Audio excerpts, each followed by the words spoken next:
거죠. 네, 그래서 외국인이 떠났다 안았다 아니면 달러 값이 올랐다 내렸다라고 하는 것은 이제 그 안전자산 선호가 일어나게 되면 일반적으로 위험자산 가치가 떨어졌다는 거고, 그 얘기는 이제 그 위험자산으로부터 자금을 회수하는 그런 경향이 굉장히 많이 나타나는 것이고, 특별히 우리나라만 더 떨어지거나 더 오르거나 하는 경우는 우리나라에 국한된 어떤 충격이 있기 전에는 그런 일은 일반적으로 벌어지지 않습니다.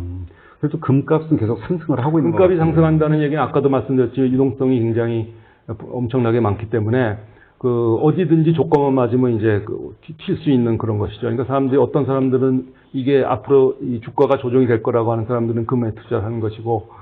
네. 네. 그러면 이 달러가 약세가 된다라는 거는 이제 기본적으로 이머징 마켓에는 반가운 소식이잖아요. 그렇습니다. 예, 수출하는 데 있어서 경쟁력이 높아지는 예. 거니까.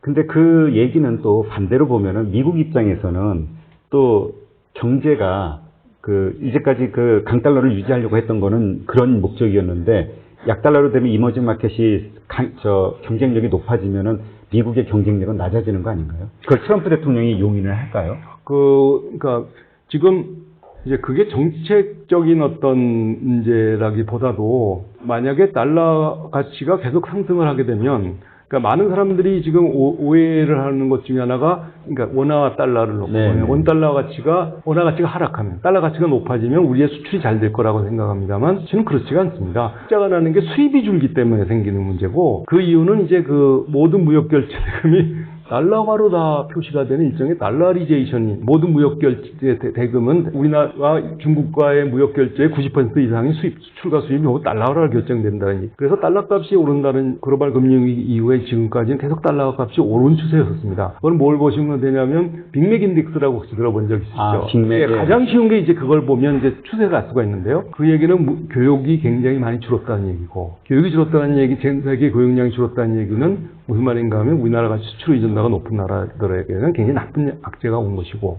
예, 그런 인과관계가 일어나고 있습니다. 그러니까 지금 앞으로 돌아가서 이제 이머징 마켓에서 생기는 이 문제는 정말 심각합니다. 왜 그러냐면 IMF의 회원국이 189개국이고 그 중에 100개국이 지금 긴급 구제 금융을 신청을 했습니다. 네. 그 중에 60개국이 허가를 받았고요. 그러나 그것들은 다 작은 것들입니다. 큰 나라가 몇 개 있습니다. 아르헨티나. 예, 아르헨티나 같은 건 아직 협상 중입니다. 그러니까 이런 나라들이 지금 문제가 발생을 하게 되면 거기에는 상당 많은 사람들이 이제 투자자들이 있죠, 그 안에. 하긴 뭐 한국만 해도 브라질 국채 투자 엄청 했잖아요. 그 얘기는 그 안에 상당 부분 미국인이 있겠죠. 미국은 더 있겠죠. 예, 그러니까 미국이 계속해서 유동성 수합하는 가장 큰 이유 중에 하나는, 물론 이제 우리나라가 그걸로 해서 큰 덕을 받은 거는 그 절대 부인할 수 없는 사실입니다. 미국 입장에서도 봐도 그 지금의 이 유동성 문제를 해결해 주는 것이 미국의 입장에서 봐도 굉장히 긍정적인 측면이 있기 때문에 그렇습니다. 네. 그 약달러가 된다는 것은 그만큼 다른 나라가 더 많은 수입을 할 수 있는 여력이 있기 때문에 트럼프 대통령이 어떻게 생각하던 문제는 뭐냐면 그것이 그 전 세계의 긴장을 완화하고, 그리고 우리나라 같은 나라에게는 상당히 호재가 되고 그것이 이제 성장의 플러스의 모멘텀이 되고, 그러면 우리는 미국으로부터 더 많은 수입을 할 수가 있다는 것을 다 알고 있는 것이죠.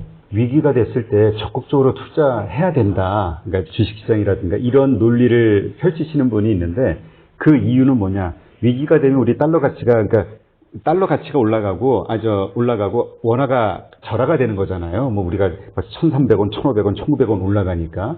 그 얘기는 수출에서의 엄청난 수익이 있기 때문에 다른 나라가 절대 그 상황을 오래 두지 못한다. 그렇기 때문에 공격적으로 달러 가치가 절하가 됐을 때에는 할 필요가 있다, 이런 얘기를 하시더라고요. 그러니까 이제 그 말은 뭐냐면은 수출이 늘지는 않아도 교역량은 줄어도 그러니까 미국과의 교역량에 영향을 받지 않지만 우리나라와 제3세계와의 교역량에는 분명히 위축이 됩니다. 우리 수출이 줄죠. 그건 통계적으로 뚜렷이 나타나는 거고요.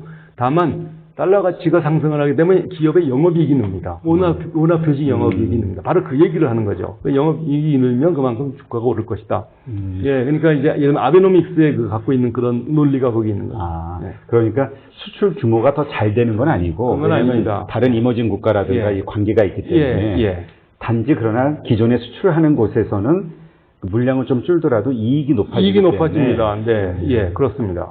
그러니까 결국은 그게 어떻게 보면 지속이 된다라는 건 어쨌거나 그렇게 주장하는 사람들이 이 배경에는 결국은 달러 값은 그렇게 높아지지 않을 거다. 언젠간 들어올 거다. 그렇게 되면 그건 분명히 차익을 실현할 수 있다라고 보는 것이죠. 예, 그렇죠. 예. 그 모든 것들은 사실은 보면 금리가 엄청나게 낮아지면 그 사람들이 그